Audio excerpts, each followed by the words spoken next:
পাহাড়ে চলছে জনজাতিদের দুর্দশার কথা জনমানবে তুলে ধরতে এবার অবশেষে বৈধানমুখী হল উপজাতি গণমুক্তি পরিষদ। সম্প্রতি এক কনভেনশন থেকে দায়িত্ব নেওয়া হয়েছিল। মোট 7 দফার দাবি জানিয়ে এডিসি এলাকার প্রতিটি জোনাল এবং সাব জোনাল যাওয়া হবে ডেপুটেশনে।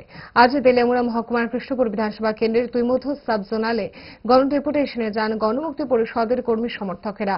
7 দফার মধ্যে উল্লেখযোগ্য দাবি ছিল এডিসির ক্ষমতা বৃদ্ধিতে 125তম সংবিধান সংশোধন, দ্রুত ভিলেজ ভোট। ডেপুটেশনে যান 5 প্রতিনিধি দল।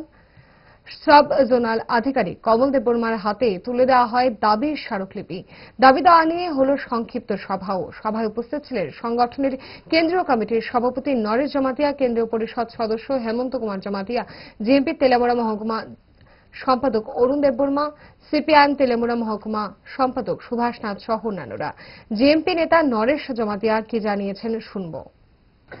রাজ্যে জোট সরকার আসার পর সবাই লক্ষ্য করছে যে রেইন অফ টেরর যাকে বলা হয়, সন্ত্রাসের রাজত্ব চলছে। মানুষের গণতান্ত্রিক অধিকারকে এখানে হত্যা করা হচ্ছে, অন্তরুদ্ধ করে দেওয়ার চেষ্টা হচ্ছে। কারণ মানুষ এখন কথা বলতে চাইছে, প্রতিবাদ করতে চাইছে। প্রচণ্ড অভাব চলছে সারা রাজ্যে, তার সঙ্গে প্রচণ্ড অপরিসীম দুর্নীতি সর্বত্র আমরা লক্ষ্য করছি। এই অবস্থায় মানুষকে রক্ষা করার জন্য আমরা এই ধরনের zonal, sub zonal, block, SDM অফিসগুলোতে ডেপুটেশনের সিদ্ধান্ত নিয়েছি।